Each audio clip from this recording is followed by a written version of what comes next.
Hey, what's going on, everyone? And welcome to episode 59 of the Alec Walt Show. I'm your host, Alec Walt, alongside another very special guest. And today, we're talking about the NBA. We had a blockbuster trade between the Philadelphia 76ers and Brooklyn Nets. And joining me to talk about that trade is Alex Fischbein, the host of the Atlantic Files podcast. Alex, welcome to the show. Thanks for having me on again. It's big news today. The trade deadline was actually pretty crazy. I didn't think Yeah. it would be as many trades as it was, but obviously one big headline trade.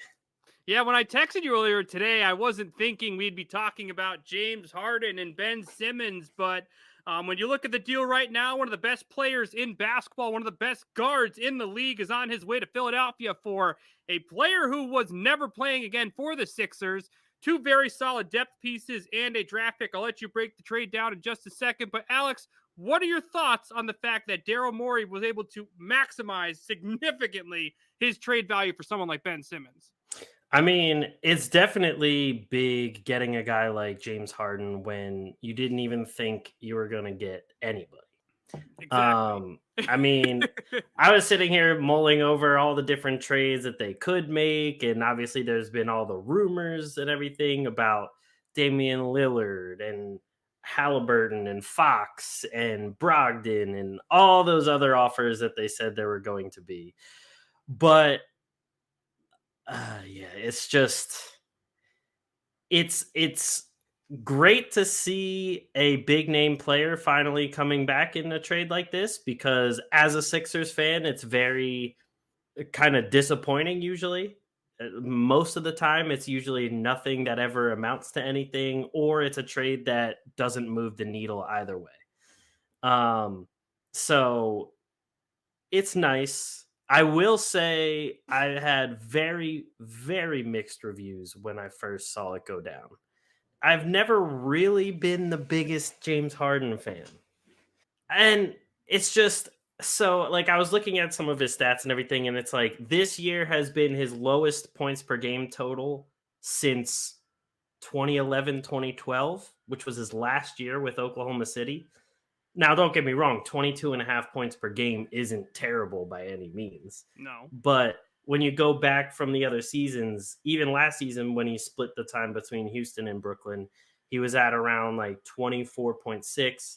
And then before that, it was like 34 points, 36, 30, 29, 27 points per game. Um, his shooting percentages are all down across the board except free throw percentages. But his It's assist a lot of them. numbers, yes, exactly. His assist numbers are still up, rebound numbers still up, whatever it may be. Turnovers are like around 5 a game, whatever it may be. My other thing with is just the pessimistic Sixer fan in me that says, okay, look at all the other trades that the Sixers have made for big names in the past. You got people like Chris Webber. You got people like Elton Brand. You got people like, I mean, going way back, the first trade in my mind for a big name player that I think actually worked, and probably the only in a very long time, is all the way back from Moses Malone. So we don't have a great track record. I mean, and the other big thing is a lot of people say like, "Oh, well, Weber, Brand, they weren't exactly in their primes." I don't think James Harden is still in his prime right now. And on top of that, he has the hamstring issues going on from the last 2 seasons, which the other 2 trades I mentioned with Brandon Weber, they had knee issues or thigh issues or ankle issues, whatever was going on at the time. So I'm very hesitant to be super excited as much as the other Sixer fans have been. But I'm still happy because Ben Yeah. Simmons wasn't even playing at all. Yeah. So I do. See, I am a little sad about losing Seth and Drummond though. I yeah. will say that. Yeah, I mean, Seth Curry, knockdown shooter. I think he's going to make an immediate impact in that offense there in Brooklyn when they're healthy and have him and Joe Harris at that 2 spot.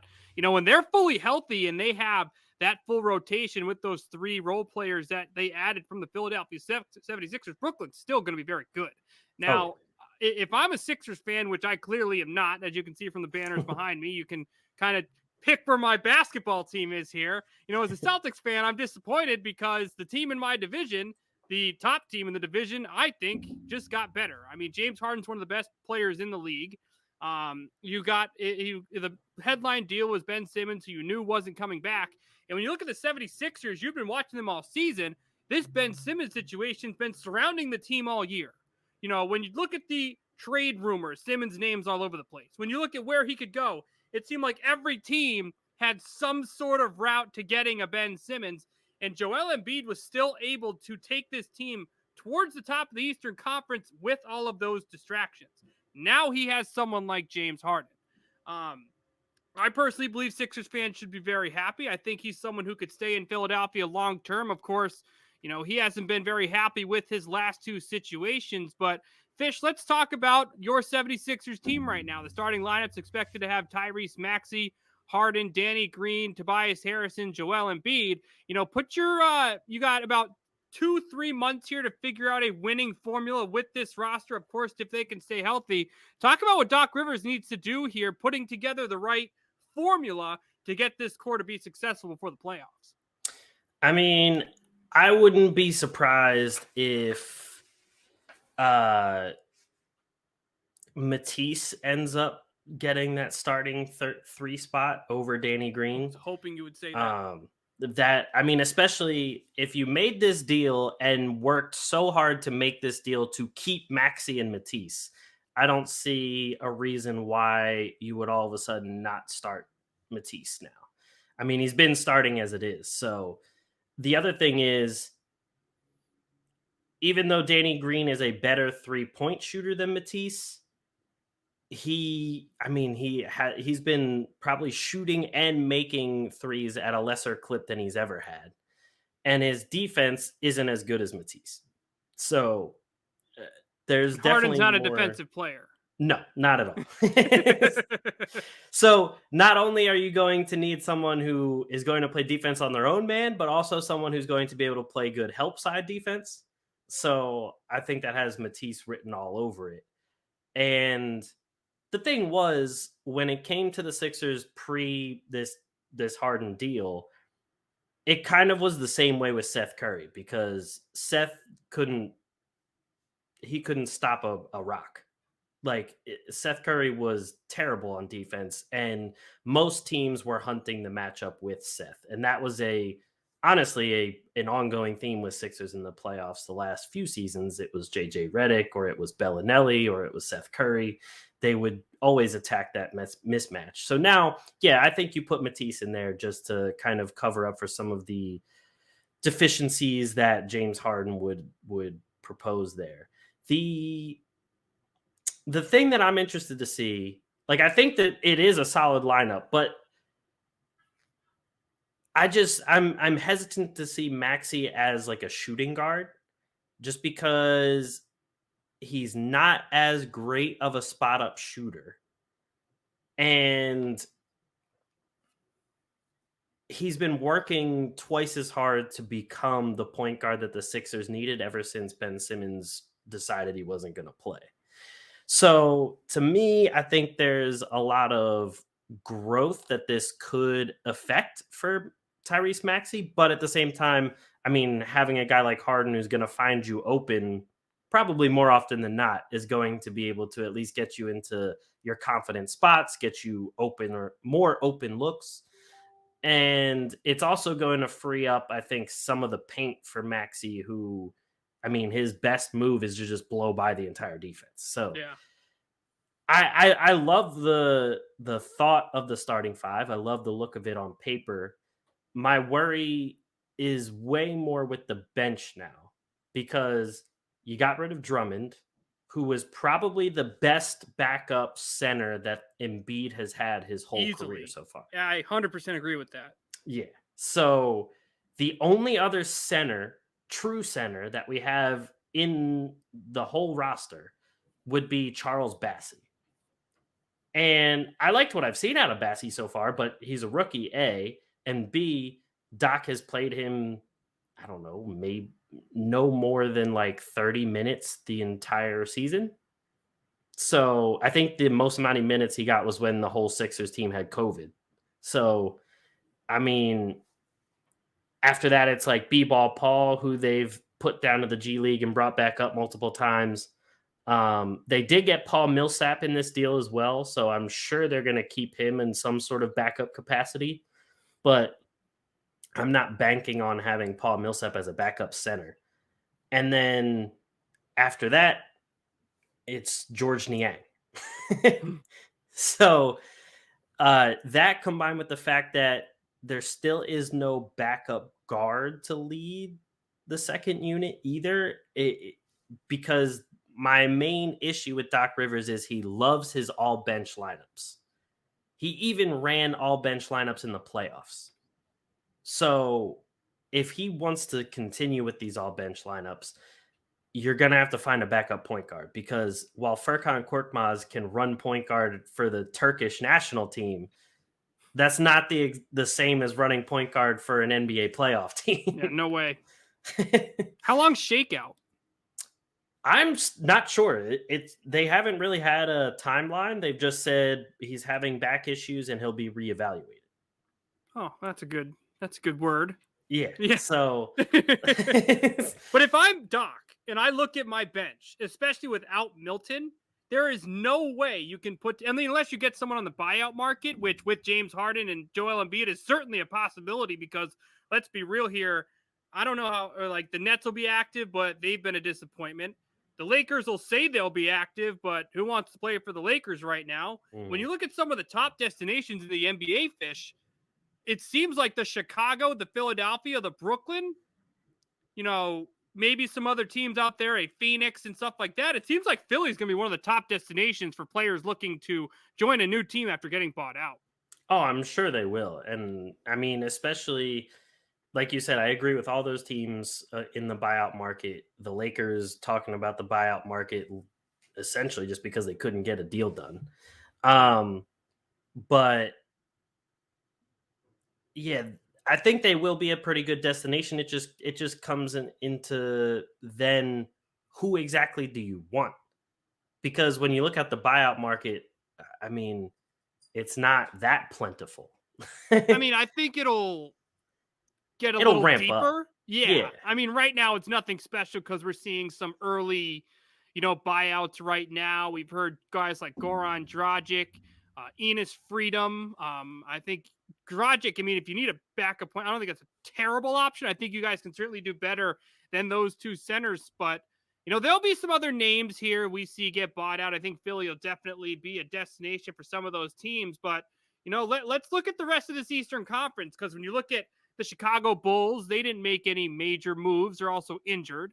You look at you look at Milwaukee, they added Ibaka, so they're going to have Ibaka and Portis and maybe a Brook Lopez coming back later in the year. That's still not anything confirmed, but when you look at the 5 spot next to Giannis, they have two very athletic, high energy, not as much energy as he used to with Ibaka there, but two guys who are going to make some impact blocking shots and picking up rebounds. You look at Boston, I wouldn't consider them technically contenders, but I think their bench got better with Daniel Tice and Derek White. You look at this Sixers team with James Harden. Yes, I understand there are some pieces that need to come back to make this work, but where do you see the Sixers here in the Eastern Conference? Do you see much difference than it currently stands? I honestly don't see that much of a difference. I still think like they were already kind of going back and forth out of the top 3 to like the top 6, just with how close the Eastern Conference is in general. So I still see them as top 3.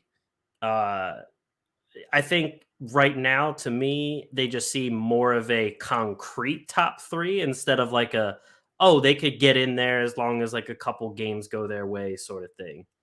And as long as Embiid stays healthy. Because I mean, before this Harden trade, if Embiid wasn't healthy, the team immediately goes to an out of the playoff team. Yeah. In like that quick. So at least right now, say Embiid does have a couple more rest games, or God forbid he does go down with some sort of injury that takes him out for a few weeks, a month, whatever. At least you have a guy like Harden who can keep the team afloat a little bit. Mm-hmm. But my only worry then is he does exactly what he did with the Nets. He wasn't expecting them to get hurt. He was expecting an easy an easy road to the finals, and then that didn't happen, and he was like, "Oh, now I want out again." Yeah.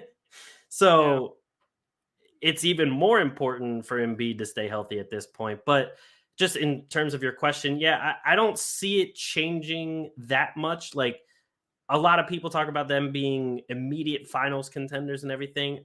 I think that they are a contender. Yes. Are they a favorite to win? No, I don't think they should be a favorite by any means.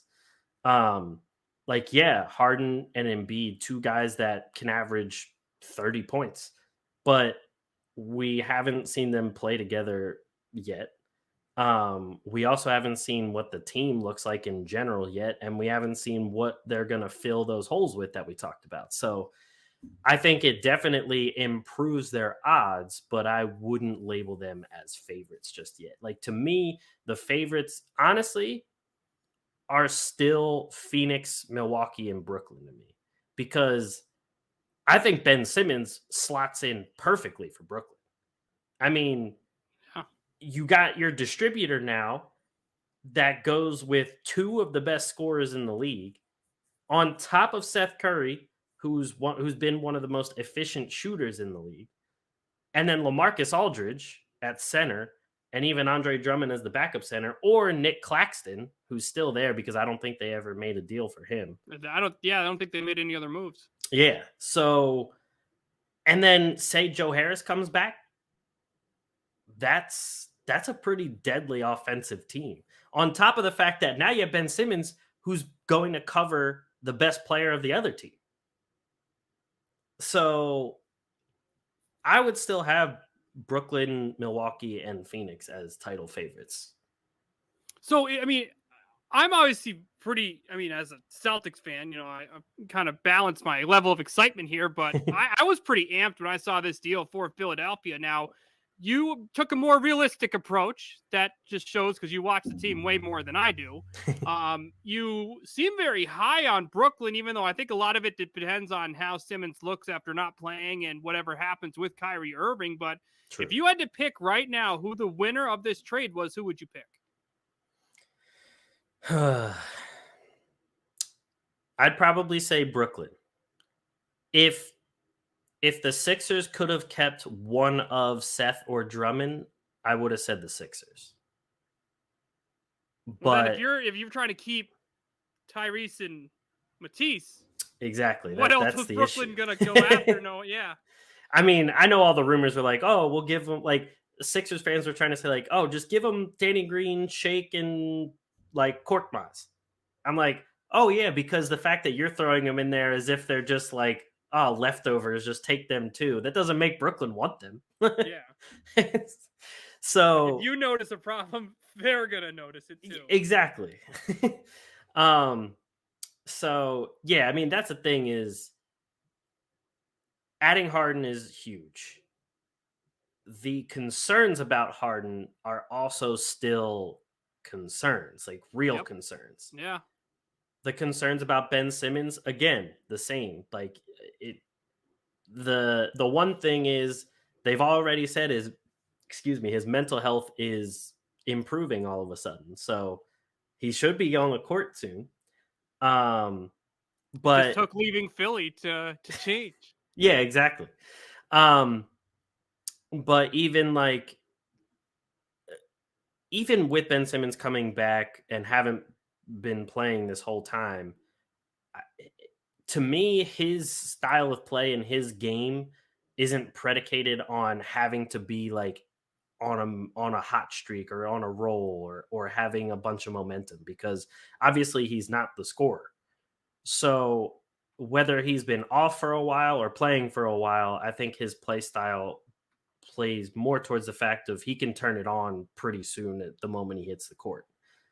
The big thing for his style, I think, is just chemistry because he has to just figure out where his guys are going to be on the court and figure out their tendencies, and then Yeah. he'll get the ball to them. Yeah. So yeah, I mean,